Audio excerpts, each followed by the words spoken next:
پہاڑ کی بلندی سے گر کر انسان کھڑا ہو سکتا ہے، مگر نظر سے گر کر دوبارہ کھڑا ہونا مشکل ہے۔ اچھی شہرت علم سے حاصل ہوتی ہے، دولت سے نہیں۔ انسان کا غرور پانی کے بلبلے کی طرح ہے جو فوراً ٹوٹ جاتا ہے۔ برے دوستوں سے بچو، ایسا نہ ہو کہ وہ تمہارا تعارف بن جائے۔ کام ایسا کرو کہ مر کر بھی زندہ رہو۔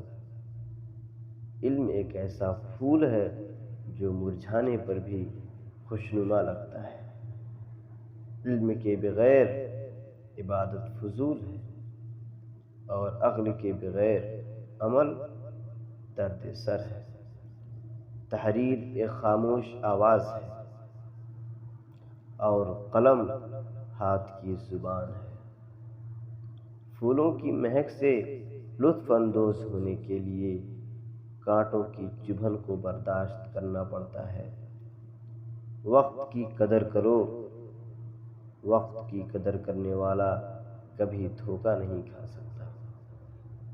کسی کا دل نہ دکھا، کیونکہ تیرے اندر بھی ایک دل ہے۔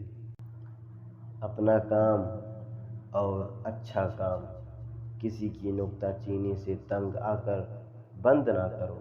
ایک نیک آدمی کو اپنے بد کردار پڑوسی سے نہیں بھاگنا چاہیے، کیونکہ پھول کانٹوں میں ہی رہتا ہے۔ برا نفس نافرمان اولاد کی طرح ہے جو تجھے ہر لمحہ رسوا کرتا رہے گا۔ دوسروں کی تنقید کرنے سے پہلے اپنی اصلاح کرو۔ اپنی خواہش کو ختم کر ڈالو، ایسا نہ ہو کہ تمہارا دل بھی اس میں ڈوب جائے۔ کسی کا دل نہ دکھاؤ، ہو سکتا ہے کہ اس کے آنسو تمہارے لیے سزا بن جائیں۔ علم کی وجہ سے کسی نے خدائی کا دعویٰ نہیں کیا، ہاں مال کی وجہ سے خدائی کا دعویٰ کرنے والے پائے گئے۔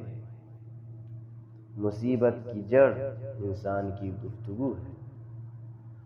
جو اللہ کے کاموں میں لگ جاتا ہے، اللہ اس کے کاموں میں لگ جاتا ہے۔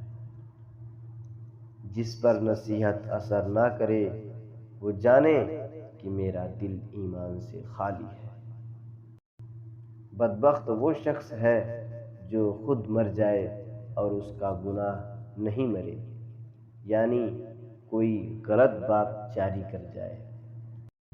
عورت کی خوبصورتی اس وقت تک قائم رہتی ہے جب تک وہ اپنی شرم و حیا قائم رکھتی ہے۔